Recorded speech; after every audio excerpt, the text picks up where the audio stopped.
kawan-kawan, berdirinya saya di sini, saya akan bercerita mengenai legenda terbentuknya Gunung Sinuju. Cerita ini berasal dari buku yang berjudul Kunang-Kunang, Antologi Cerita Rakyat Selakau Timur oleh Ayu Ida Nur Aini. Gunung Sinuju terletak di dekat muara daerah Sijangkung, berkisar belasan kilometer dari kota Sambas. Gunung ini terbentuk karena konflik antara dua daerah yang memperebutkan satu wilayah daerah. Awalnya, dua daerah itu menjalin hubungan yang baik. Mereka tidak pernah memiliki permasalahan yang sampai memecah belah hubungan mereka. Hubungan mereka seperti kumbang dan bunga yang saling menguntungkan satu sama lain. Apabila ada permasalahan, mereka saling membantu. Di suatu hari, pimpinan daerah Sebatok, yaitu Datuk Sibah, dan pemimpin daerah Sinuju, yaitu Ki Sinu, pergi berburu bersama. Mereka berburu tidak jauh dari desa. Tak disengaja, mereka menemukan daerah, wilayah yang sangat subur. Di wilayah tersebut, tumbuh berbagai jenis tumbuhan dan berbagai jenis hewan. Tanahnya subur dan berdekatan dengan muara besar. Wah, subur sekali daerah ini. Banyak tumbuh-tumbuhan, hewan, dan berdekatan dengan muara. Seru Datuk Sibah. Bagaimana kita membuat pemukiman saja di sini? Usul Ki Sinu. Datuk Sibah pun setuju.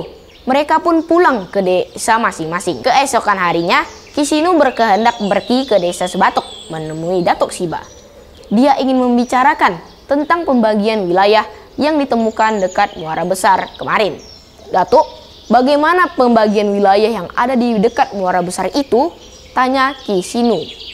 Itu soal yang mudah, karena aku yang menemukannya terlebih dahulu, jadi wilayah itu milikku, lebih besar dari wilayah milikmu. Lagi pula, wargaku lebih ramai daripada wargamu, jawab Datuk Sibah. Ki Sinu menjawab dengan memukul meja Datuk Sibah. Mana boleh seperti itu? Kita harus bagi rata wilayah itu. Tidak boleh ada yang kurang dan tidak boleh ada yang lebih. Perdebatan berlangsung lama. Ki Sinu langsung pulang meninggalkan desa Sebatok. Di tengah perjalanan, dia berpikir untuk mendapatkan wilayah yang sama rata. Keesokan harinya, Ki Sinu pergi lagi ke desa Sebatok untuk menemui Tok Sibah. Sesampainya di rumah Datuk Sibah, Ki Sinu langsung mengusulkan pendapat untuk menyatukan daerah mereka menjadi satu. Tetapi Datuk Sibah menolak. Datuk Sibah langsung menyuruh Ki Sinu pulang. Ki Sinu pulang dengan perasaan marah. Sepulang dari desa Sebatok, dia langsung memikirkan cara untuk merebut utuh wilayah dekat muara tersebut. Kepulangan Ki Sinu, Datuk Sibah juga memikirkan ingin merebut daerah desa Sinuju. Di suatu malam, seluruh warga desa Sebatok menyerang desa Sinuju. Tetapi di tengah malam perjalanan, mereka bertemu warga dari desa Sinuju yang juga ingin menyerang desa Sebatok. Tidak sampai di desa, peperangan dimulai di antara desa Sebatok dan di desa Sinuju. Peperangan itu tidak dapat dielakkan. Satu persatu warga desa Sebatok dan Sinuju tewas. Warga dari kedua desa itu yang tersisa tidak lebih dari setengah warga dari warga desa awal. Perbincangan pemimpin dari kedua daerah terjadi saat peperangan. Ki Sinu berkata, Datuk, daripada berperang yang akan memakan banyak korban dalam waktu yang lama, lebih baik kita selesaikan dengan cara lain. Tapi dengan cara yang bagaimana? Tanya Datuk Sibah. Lebih baik kita berlomba membuat gunung di wilayah dekat muara besar itu. Saya akan membuat di sebelah selatan muara dan kamu membuat di sebelah utara muara, jawab Ki Sinu.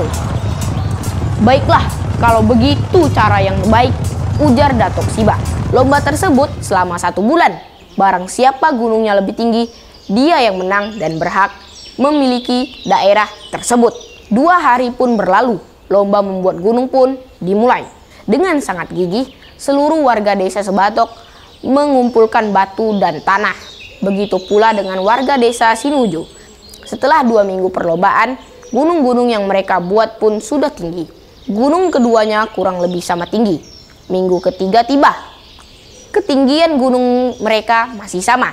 Ki Sinu berpikir, kalau seperti ini, kedudukan dan ketinggian gunung milikku dengan gunung miliknya akan sama. Oleh karena itu, saya harus bertindak dan berbuat sesuatu. Ia menemukan sebuah ide. Hari esok ditunggu oleh Ki Sinu.